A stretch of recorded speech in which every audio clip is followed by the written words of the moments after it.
Design Wednesday, los podcasts de BBVA.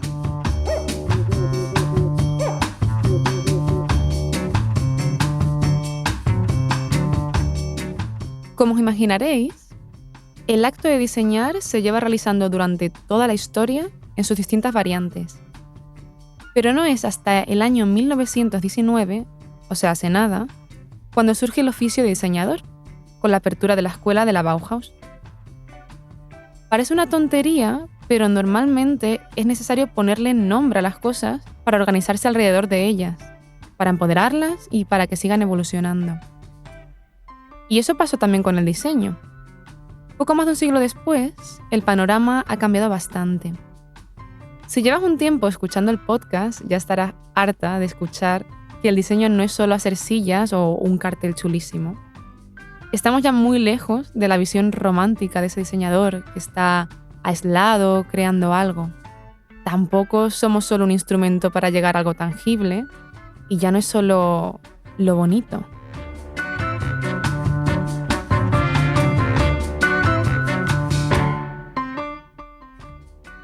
Ahora, el diseñador también toma decisiones, trabaja en equipos multidisciplinares, hay lugar para diseñar lo intangible e incluso se puede poner el gorro del negocio. Y llegados hasta aquí, puede que parezca que el diseño es todo y nada a la vez. Y quizás sea verdad, o quizás solo sea fruto del posmodernismo, no lo sé. Sea lo que sea, hoy hablamos sobre cómo ha evolucionado el diseño hasta lo que hoy conocemos como diseño estratégico. Y os animo a tomar vuestras propias conclusiones.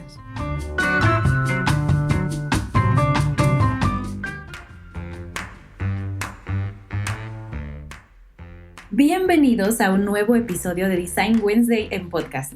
Mi nombre es Ana y el día de hoy junto con María tendremos de invitada a Luz Cruz, quien es Associate Director, Program Management en Frog Design y docente de la Maestría de Negocios, Innovación y Creatividad en Centro. Platicaremos con ella sobre la historia del diseño y cómo hemos llegado hasta el diseño estratégico, reflexionando sobre los hitos en el camino que han llevado hasta esta especialidad y las habilidades que se han tenido que ir incorporando en el perfil del diseñador. Te agradecemos mucho, Lucy, que puedas sumarte con nosotras en este episodio. Así que cuéntanos, ¿cómo estás? Hola, Ana. Hola, María. Buenos días. Muy bien, muy emocionada de estar acá. Me da mucho gusto. Estamos súper encantados de que estés aquí. Lo primero de todo, que nuestros oyentes te conozcan un poquito. Cuéntanos cómo ha sido tu trayectoria profesional en tus inicios hasta lo que estás haciendo ahora.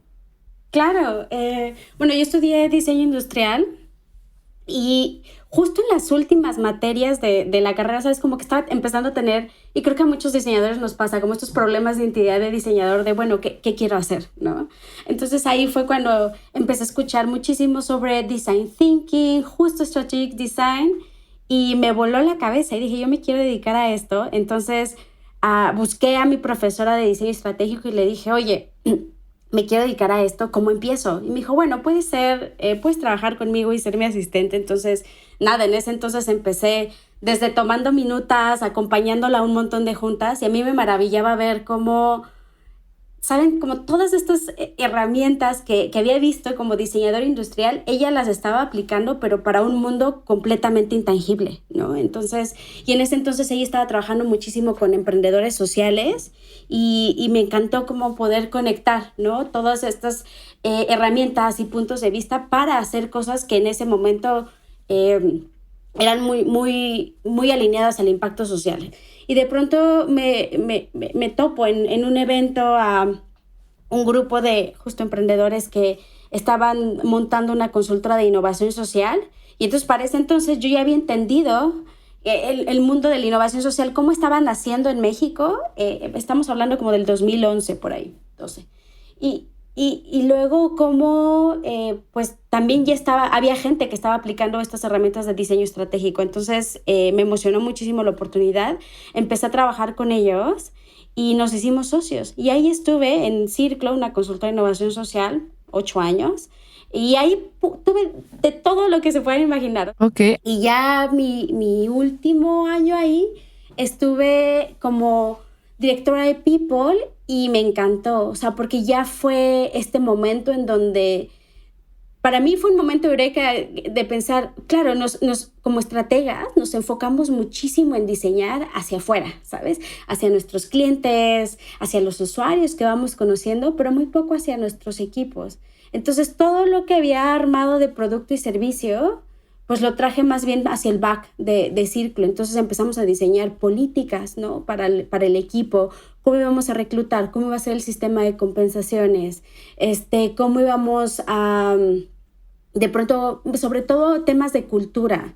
O sea, Círculo orgánicamente ya tenía una base de cultura maravillosa, pero ya fue como empezarle a poner pasos, ¿no? Entonces, en People estuve alrededor de un año y bueno, pues ahí cierro el capítulo de Círculo y me voy a Rotoplas con un reto súper interesante. Me buscan para abrir un área de diseño de experimentos. Entonces fue como, ok, Rotoplas, más allá de hacer tinacos, bueno, contexto, Rotoplas es una empresa mexicana que es muy conocida porque tiene estos contenedores de agua que están en la mayoría de las azoteas del país. Uh-huh. Y entonces yo pensaba, bueno, pero pues hacen tinacos, ¿qué cosas podemos validar de ahí, no? Entonces cuando entré al mundo Rotoplas me di cuenta que en realidad hacen sistemas de almacenamiento y transmisión de agua. Y eso es un mundo gigante, y purificación también. Entonces tienen una iniciativa increíble, ¿no? De lanzamiento de nuevos productos y servicios. Pero el reto que tenían era, ok, ya tenemos la metodología, ellos le nombran nuestra metodología de innovación a mercadeo, pero ¿cómo nos aseguramos que estas ideas realmente hacen sentido en el mercado? Antes de, ¿sabes?, cómo hacer esta inversión grandísima. Entonces, abramos un área de experimentación que nos ayude a hacer ese filtro y definir qué necesitamos fortalecer de estos productos y servicios que queremos lanzar.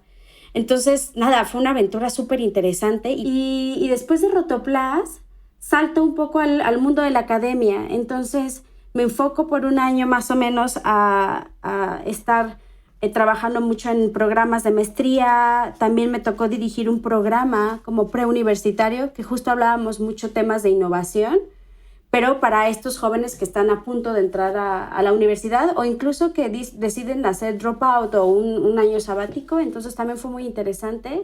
Y de ahí me encontré con Frog. Entonces con Frog ahora estoy como directora asociada de Program Management. Entonces pues ya creo que es un momento en donde me toca mucho mezclar todos esos aprendizajes y encaminarlos muchísimo a la gestión de los proyectos, ¿no? Entonces, pues nada, ese es un resumen de qué he hecho hasta ahora. Y, qué bueno, y por qué me encanta hablar de diseño estratégico. Se nota además que me ha gustado un montón y creo que no es una historia que se haya repetido tanto en otras personas que han venido al podcast, y es que parece súper vocacional, ¿no? Como que tú sentiste la llamada y fuiste a por ello, ¿no? En plan de, voy a hablar a esta profesora, voy a ser su asistente, o sea, a tope. Y ese tipo de historias son súper inspiradoras.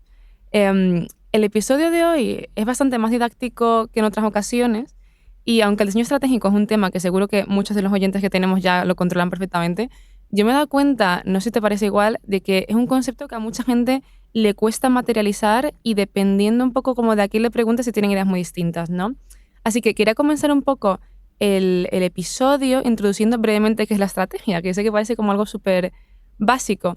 Y entonces encontré que Alfred Chandler, que es un importante historiador de la economía y autor también de libros clave de gestión de empresas, define la estrategia como la determinación de metas y objetivos a largo plazo y la definición de las acciones y los recursos a realizar para alcanzarlos, ¿no? Básicamente planificar. Y partiendo de ahí, claro, ¿qué tiene que ver esto con el diseño? O sea, ¿qué es el diseño estratégico? Cuéntanos. Pues creo que hay un montón de definiciones, pero al menos hoy te podría decir, y creo que es muy basado también en la experiencia, es que el diseñador estratégico es esta persona que puede combinar justo estos lentes del negocio y traerlos a los planes a mediano, justo largo plazo que está configurando. A partir de que sale, empieza a entender al usuario, al mercado, las tendencias, lo conecta con un lente de negocio y entonces el diseñador estratégico tiene esta habilidad de tangibilizarlo e incluso de implementarlo. Y a mí me parece maravilloso porque ya no nos estamos quedando en crear algo solamente conceptual, sino tenemos esta responsabilidad de conectar, como se dice, ¿no?, los cables del back para que las cosas que estamos diseñando funcionen. Y por eso creo que el diseñador estratégico es esto. O sea, tiene el casco de claramente de ser un diseñador, un creativo, una creativa. Entiende muy bien al usuario, pero también entiende al negocio y entiende qué partes de ese negocio se necesitan conectar para poder implementar. O sea, que realmente el valor diferencial que tiene, porque estos planes del negocio, de las organizaciones, ya se hacían antes, los hacían también otras personas y se siguen haciendo por otras personas.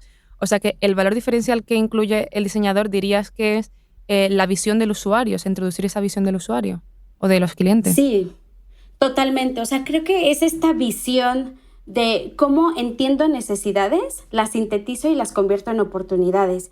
Que aparte algo muy interesante, y siempre se lo digo a mis alumnos, es el diseñador estratégico, ¿no? El rol, deja tú, o sea, más allá de diseñar y sintetizar y bajar la oportunidad, también nos convertimos un poco en puentes, porque dentro de las organizaciones, ya sea si trabajas en un corporativo o si eres un consultor, también tenemos este rol de mediadores en donde acompañamos a estos equipos para que puedan creer en el valor de la estrategia y que pues también nos ayuden a implementarlo. Entonces diría que sí, o sea, lo que trae el diseñador estratégico es sin duda la parte de entendimiento del usuario, pero también esta sensibilidad de no solo cómo entiendo al usuario, sino a estos stakeholders que están alrededor de este proyecto, para ver cómo canalizo de alguna forma sus necesidades y entonces pues también los conecto, ¿no?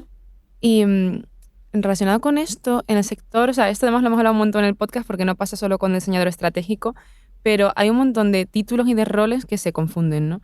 Y en este caso pasa un poco también con el diseñador estratégico versus el service designer, que no queda muy clara la diferencia. ¿Qué dirías que se diferencia uno de otro?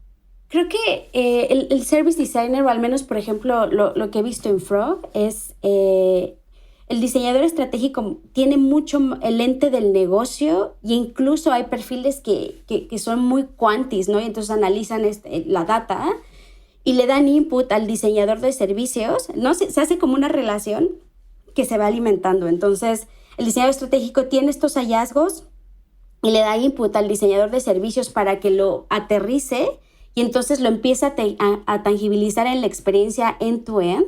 Uh-huh. Y el diseñador estratégico está muy de cerquita porque después se va a llevar eso que aterrizó el diseñador de servicios para implementarlo. Entonces te diría, son roles muy complementarios, pero creo que sí, el ente de uno es traer input del negocio, del usuario, y el otro es cómo ese input lo tangibilizo en una experiencia de principio a fin. Uh-huh. O sea que básicamente el diseñador estratégico está totalmente vinculado a lo intangible, que esto lo veremos también más adelante, pero es como la gran diferencia, ¿no? Entiendo. Sí, me atrevería a decir que sí. Ahorita que nos platicabas, Lucy, de estas diferencias, me surge también, o escuchándote, me surge como esta duda, porque hay ya, de esta historia que nos contaste, ya hay tantas disciplinas del diseño que se han estado popularizando en los últimos años y se han abierto como muchísimas ramas, no solo el service designer, incluso este mismo diseño estratégico, sino que también ha habido de pronto diseño social, que nos platicaste tú de pronto en tu trayectoria. También por ahí ha empezado a sonar mucho legal design. El caso es que hemos llegado a una ramificación de las disciplinas de diseño bastante amplias y que se separan mucho de lo que era en sus orígenes el diseño, porque antes cuando se pensaba en el diseño nos venía a la mente quizás una silla, un cartel, algo de tipografía o serigrafía, y entonces sí me gustaría como analizar junto contigo, reflexionar cómo ha sido el cambio del diseño a lo largo del tiempo. Así que, ¿qué te parece si nos cuentas un poquito cuál es este origen del diseño estratégico y cómo es que ha ido avanzando del diseño que conocemos o que se conocía como de forma tradicional a justo el diseño estratégico como es ahora? Claro, Ana, y aquí creo que o sea, la línea de tiempo de diseño es grandísima, pero me voy a poner mi sombrero de profesora, sí. Un poco teórica, pero vamos a hacerlo muy, muy didáctico.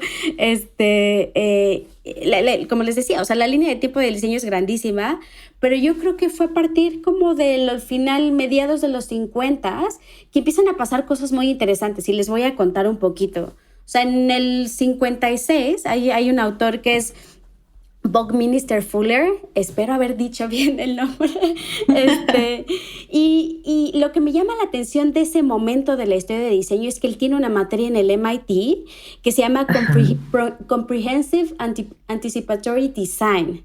O sea, entonces ya estamos hablando de un tipo de diseño, ¿sabes? Como muy relacionado a la estrategia, un diseño muy intangible, y empieza a dar esta materia en el MIT, que aparte ya empezamos a cruzar disciplinas, ¿no? Ya no es una escuela propiamente de diseño, sino es una escuela también con un lente de ingeniería.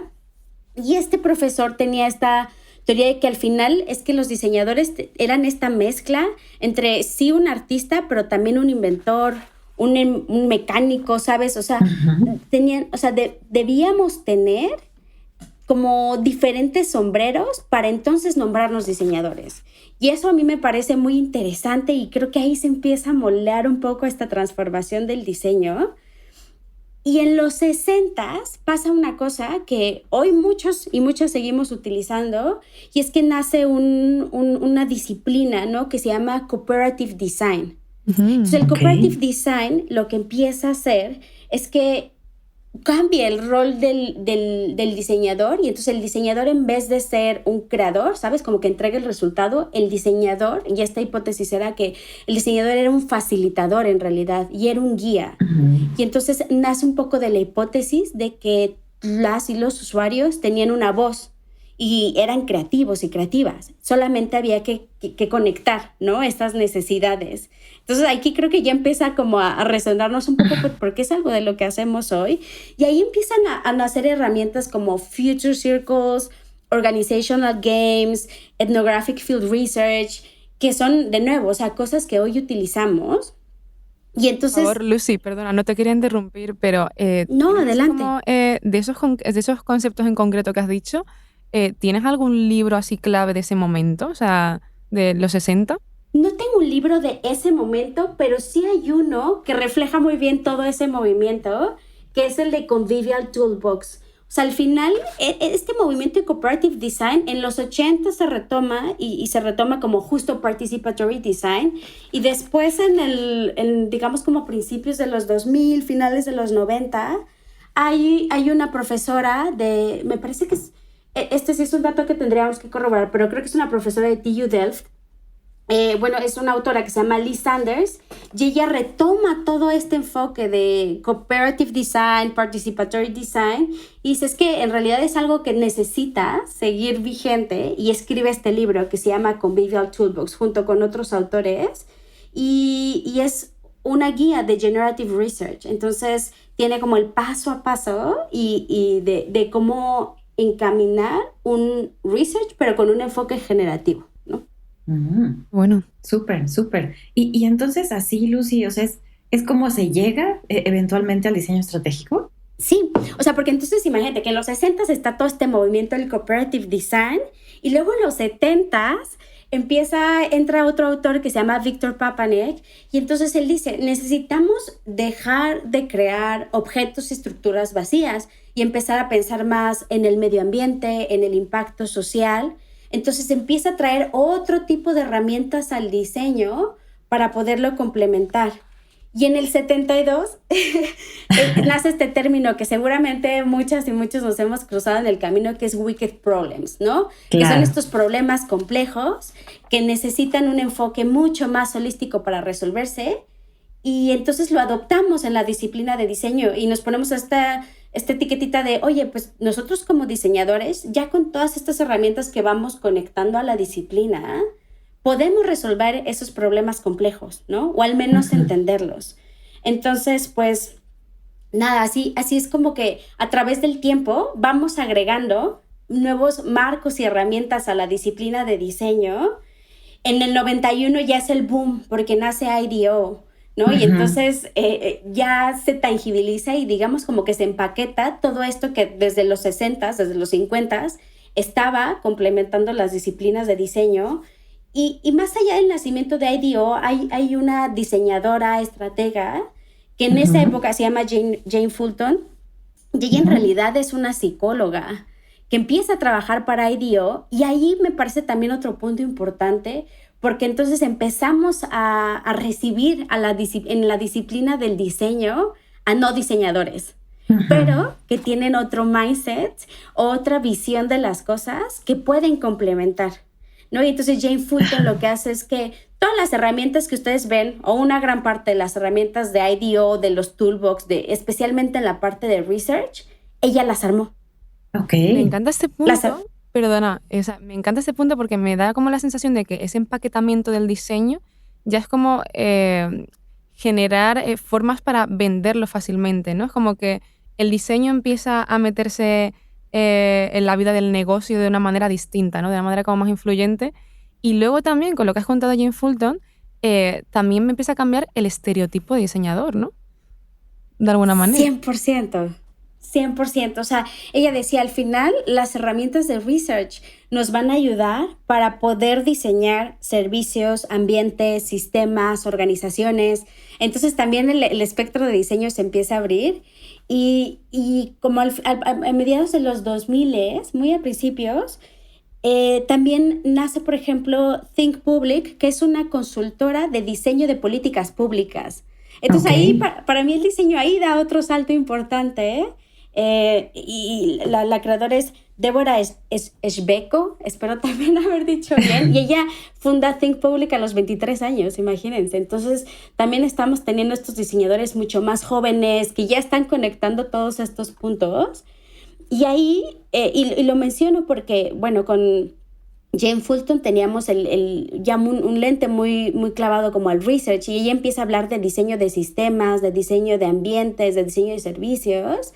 Pero con Think Public lo que pasa es que se borra otro límite, ¿no? Otra frontera, y entonces el diseño se empieza a meter a la política pública, que me parece valiosísimo porque pues los servicios públicos, por ejemplo, leyes también, o incluso departamentos de gobierno, son utilizados por miles, millones de personas, y yo creo que son los puntos menos diseñados, ¿no? Donde hay menos diseñadores involucrados en los procesos. Sí, totalmente. Y ahí, Lucy, sí me gustaría entender, porque me encanta cómo llegaste eventualmente a este punto, a estas figuras o personas, y no sé, esto es quizás una pregunta un tanto cuanto inocente, pero dirías, o por esta historia que nos contaste, ¿dirías que estas figuras, bueno, IDEO, Jane Fulton, podrían ser como estas figuras hito, ¿no? Que de alguna forma sentaron o terminaron de amarrar las bases para el diseño estratégico? O sea, no obstante de que se viene trayendo una historia detrás, pero no sé si ellos justamente son quienes, como decía también por ahí María, lo vuelven popular, ¿no? O sea, lo democratizan para el resto de diseñadores.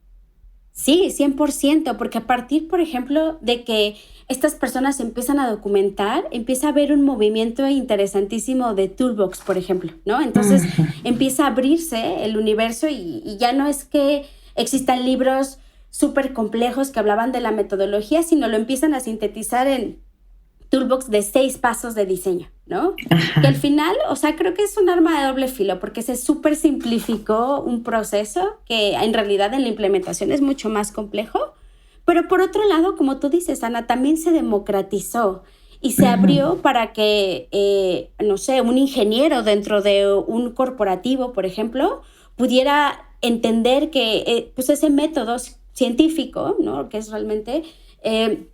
Lo podía tomar, abrazar e implementar, ¿no? Creo que fue en el reporte de John Maeda del 2018 menciona que, por ejemplo, en las escuelas de medicina se empezó a enseñar design thinking, ¿no? Wow. Como una herramienta, exacto, para que los doctores y las doctoras pudieran desde la empatía entender mejor las necesidades de sus pacientes. Ok. Entonces... perdóname, Lucy, adelante.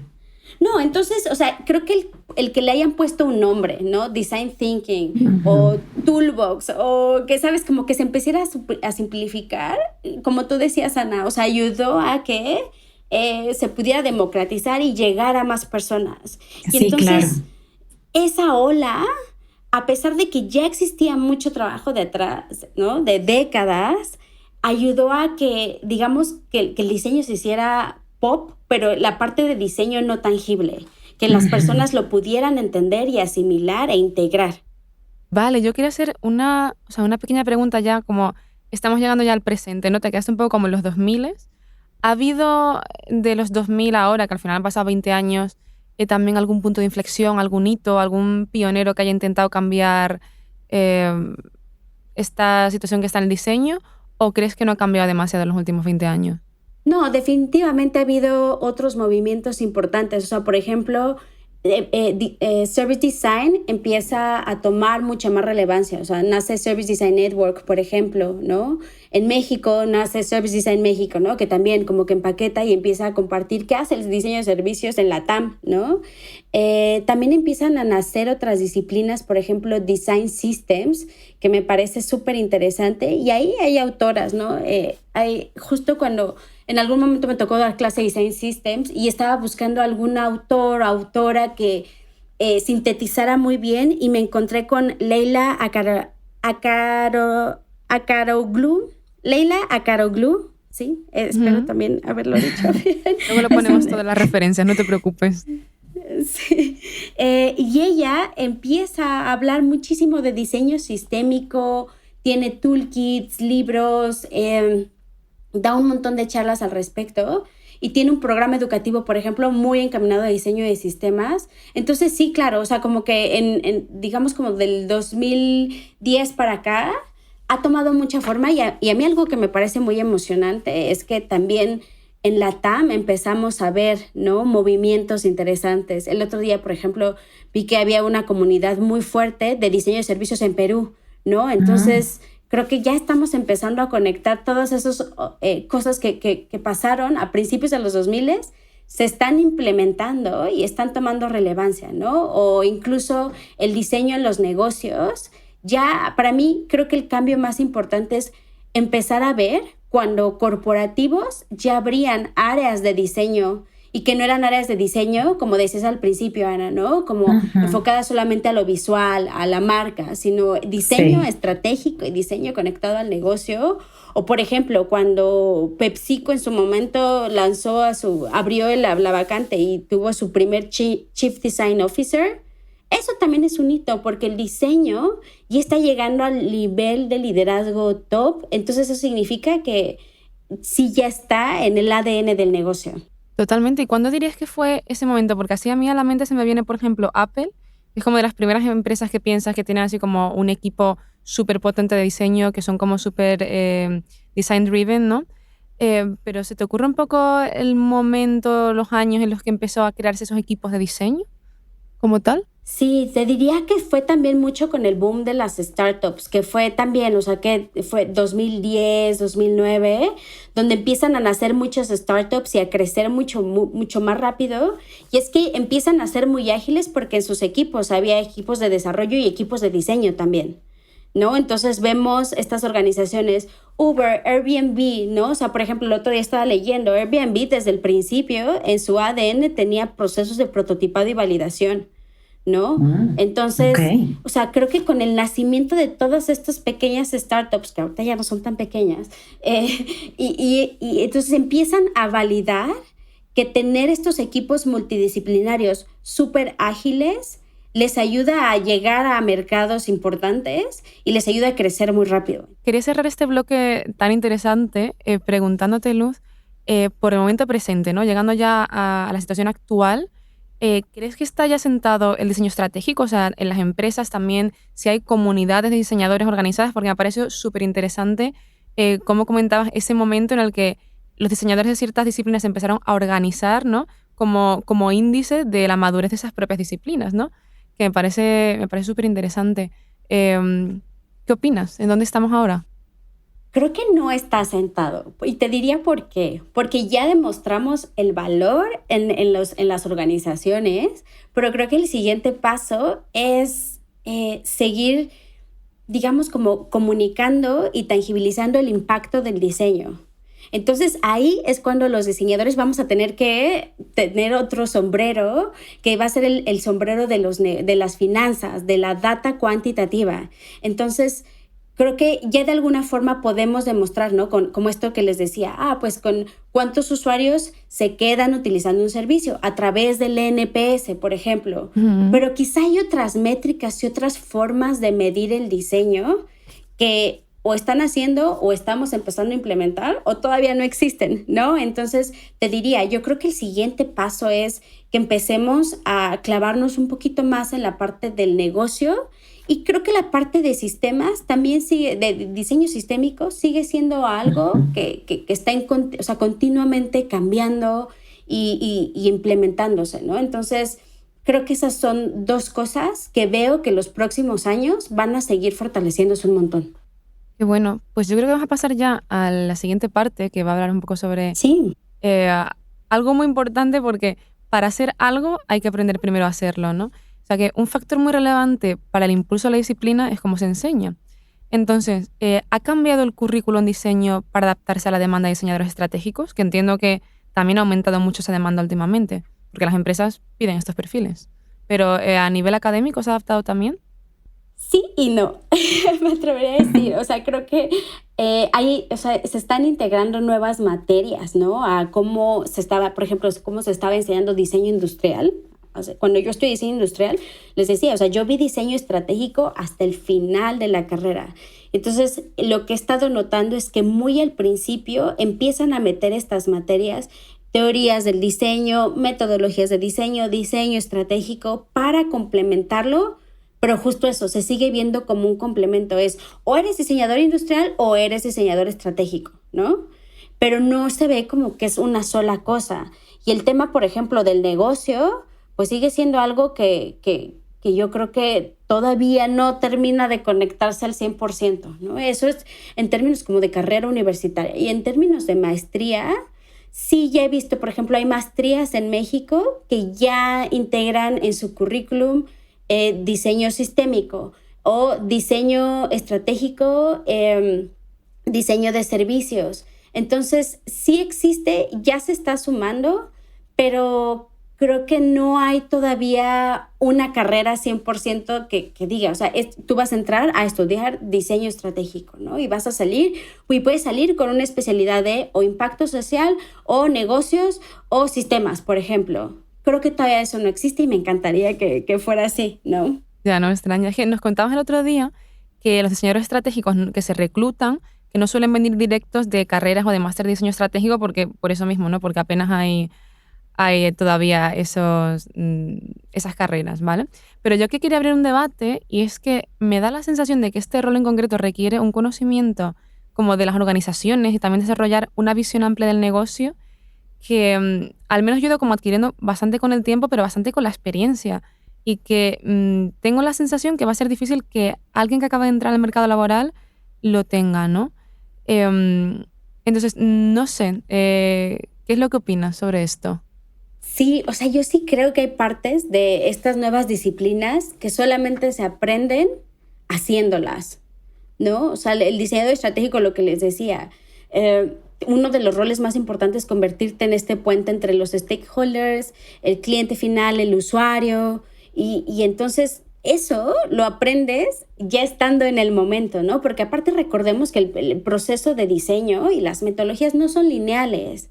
Entonces, por más empaquetado que esté no sé, somos una consultora que hace diseño de servicios. Claro, pero cada servicio que vas a diseñar es radicalmente distinto, porque apunta a segmentos distintos, ¿no? Porque trabaja con industrias distintas.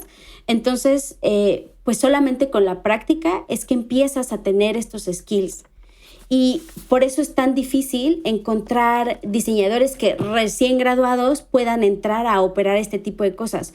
Sí existe, no lo voy a negar, pero sí creo que, por ejemplo, entonces ahí el reto para la academia es cómo invertimos nuestro modelo educativo hacia algo que sea mucho más learn by doing, en donde les estamos dando estas experiencias reales a nuestros alumnas y alumnos para que empiecen a entender la metodología no solo como algo lineal, sino cuando empieza a tener estos problemas. Ayer creo que en la oficina hablábamos es que hacer management, por ejemplo, de proyectos de diseño es como jugar al uno. Te toca una carta de come 4 y ¿qué haces con eso, no?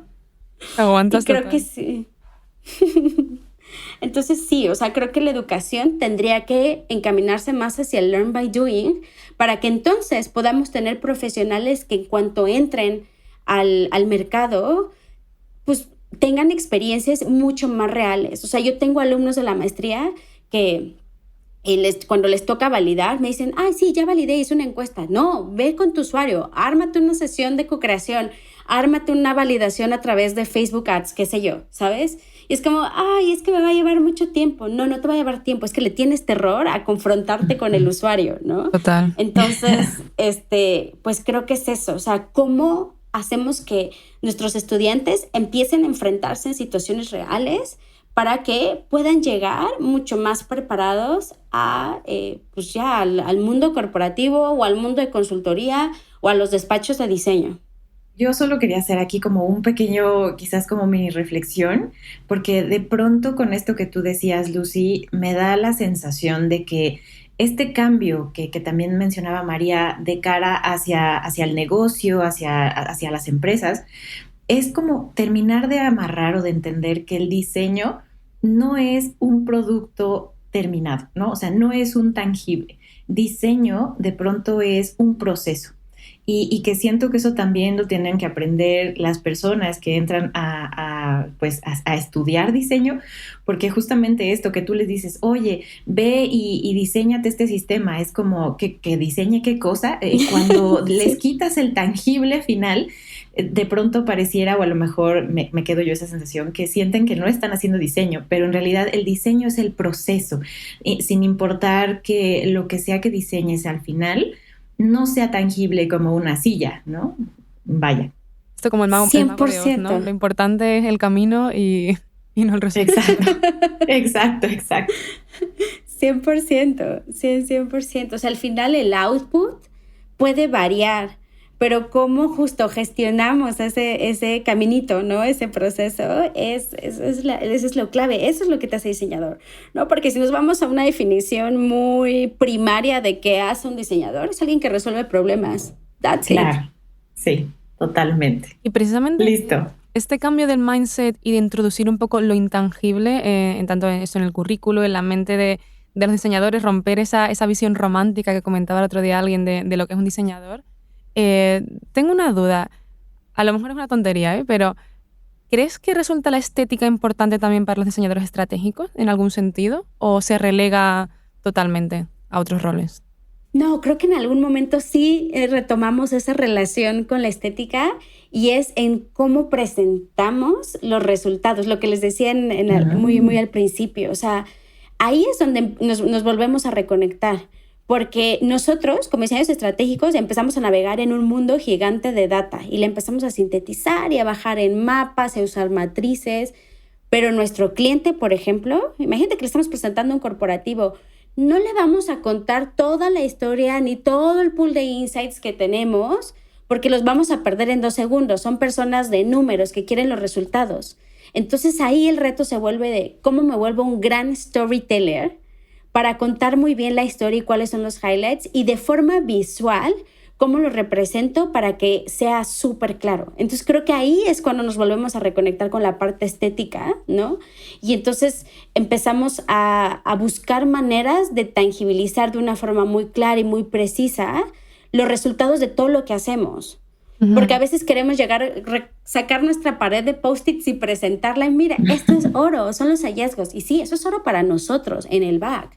Pero para nuestros stakeholders, o sea, necesitamos acostumbrados a entender a quién le voy a presentar. Le voy a presentar al CFO de un banco, va a querer ver números. Entonces, como jalo data relevante, la sintetizo y la presento con números. Pero si yo le voy a presentar esto a la directora de marketing de una empresa, ella va a querer la historia y cómo eso va a conectar con su audiencia. Entonces, de esos mismos hallazgos, tengo que deshebrarlos y conectarlos y darles otra forma.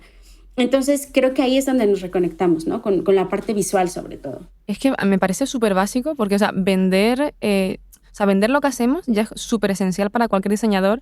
Y es verdad que tenemos fama un poco de que no es lo que se nos da mejor precisamente y también de eso, comunicarnos en términos de negocio, que seguro que esto lo tocaremos más adelante. Pero claro, vender encima algo intangible ya es mucho más complicado. O sea, ya es como subir un nivel, ¿no? O sea, que me parece súper buena reflexión. Creo que en realidad a mí voy a retomar justo de esto que estamos platicando, porque de pronto te escucho y me encanta este reconciliarse del diseñador estratégico con la parte estética.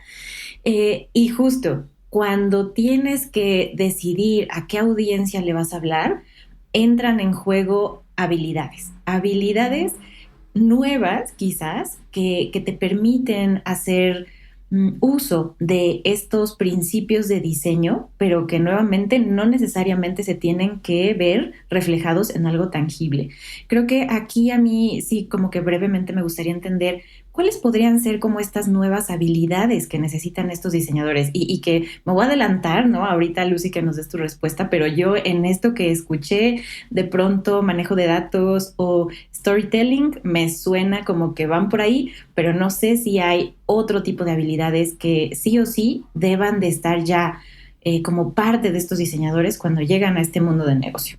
O sea, sí, storytelling, data, súper importante, pero imagínate que estos diseñadores que hace unos 5, 6, 8 años empezaron a tener sus pequeñas células dentro de estas organizaciones, hoy probablemente ya son gerentes, ¿no? O ya tienen equipos muchísimo más grandes. Entonces ahí necesitamos otra habilidad que es cómo gestiono un equipo, ¿no? ¿Cómo me vuelvo un líder, una líder para poder tener un equipo de 10, 15, 30, 50 diseñadores, ¿no? Porque aparte estamos retomando, ¿no? Lo que decíamos, o sea, los corporativos sobre todo están viendo el valor y entonces están empezando a tener equipos de diseño gigantes y entonces tienen que empezar a ser liderados por diseñadoras y diseñadores. Entonces creo que también esa es otra habilidad que necesitamos empezar a agregar a nuestro portafolio, ¿no? De cómo gestiono un equipo, entonces cómo empiezo a desarrollar estos people skills, ¿no?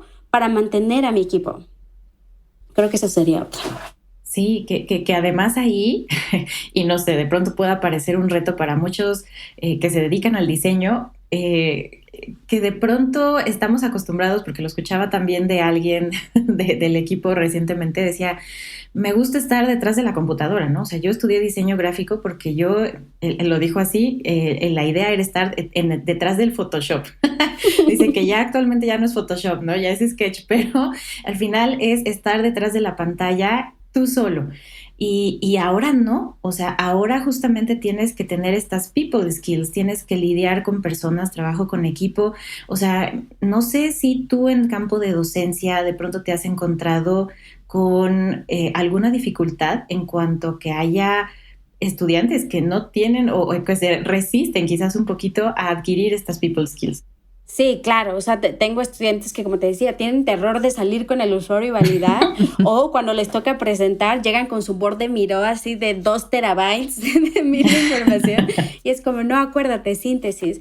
Pero también me he dado cuenta que se vale, o sea, se vale tener ese espectro amplio de diseñadoras y diseñadores. Entonces vamos a tener diseñadores que son para el front, que son súper buenas y buenos storytellers, grandes en la síntesis, buenísimas y buenísimos vendiendo, y van a tener que hacer dupla entonces con el diseñador quizá que es más introvertido que está en el back, ¿no? Entonces creo que ya no me atrevería a decir que solamente son equipos multidisciplinarios, pero son equipos multiperfil, ¿no? Entonces, wow. Y cómo tenemos estos equipos de muchos colores en donde tenemos a la introvertida, al que es mucho más extrovertido y vocal, al que está muy clavado con los números y entonces pues permitimos que también nuestras diseñadoras y diseñadores decidan en qué terreno quieren jugar, pero entonces como líderes hay que estar atentos a estos perfiles y ver cómo generamos células que permitan que entonces pues podamos entregar mejores resultados, ¿no? Porque si nos quedamos solo con los introvertidos, van a hacer trabajo fabuloso, pero nos va a costar trabajo venderlo. Pero si nos quedamos con los extrovertidos, quizá en la atención al detalle o cosas del back se van a ir. Entonces también creo que ahí es como empezamos a mezclar estos perfiles.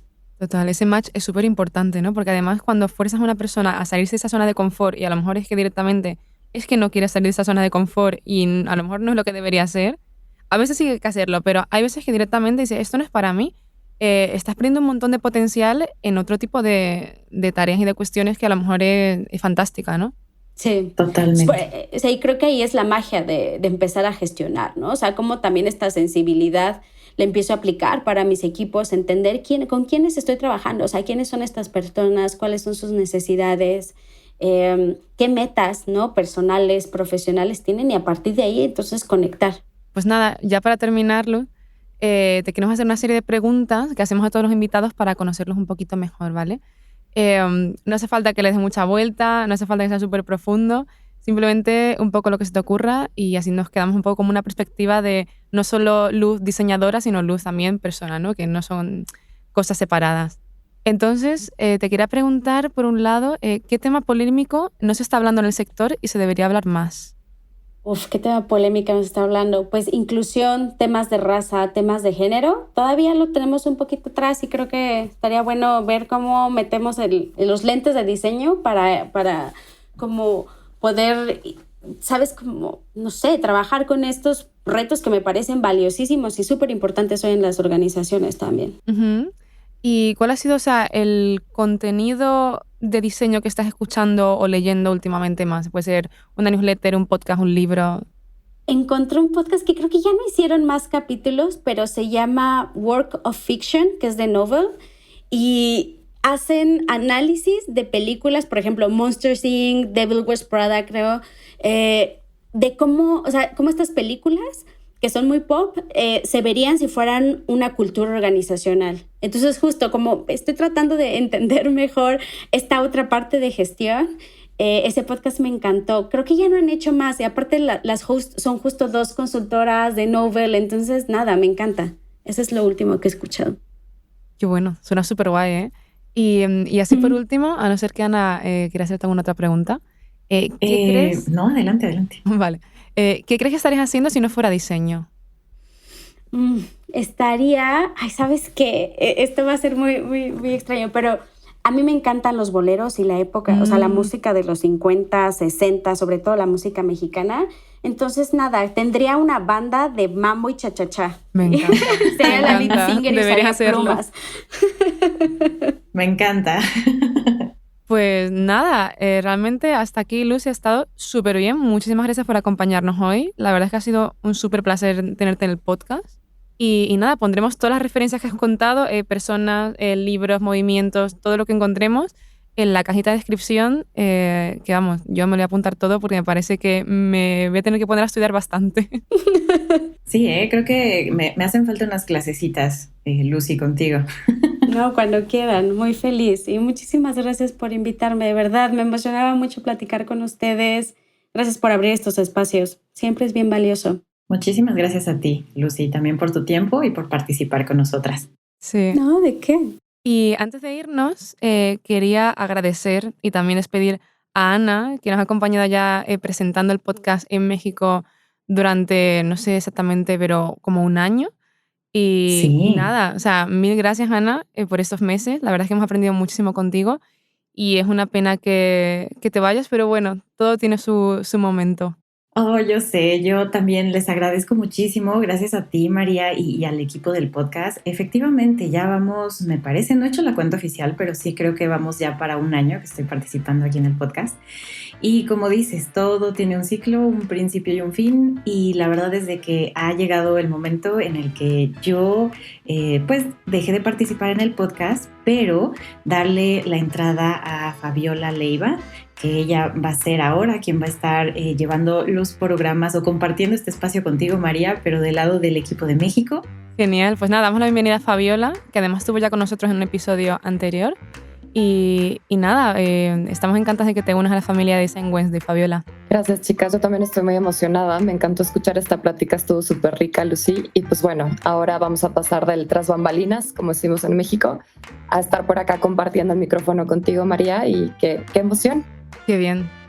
Pues nada, ahora sí, esto es todo por hoy y nos escuchamos en el próximo episodio.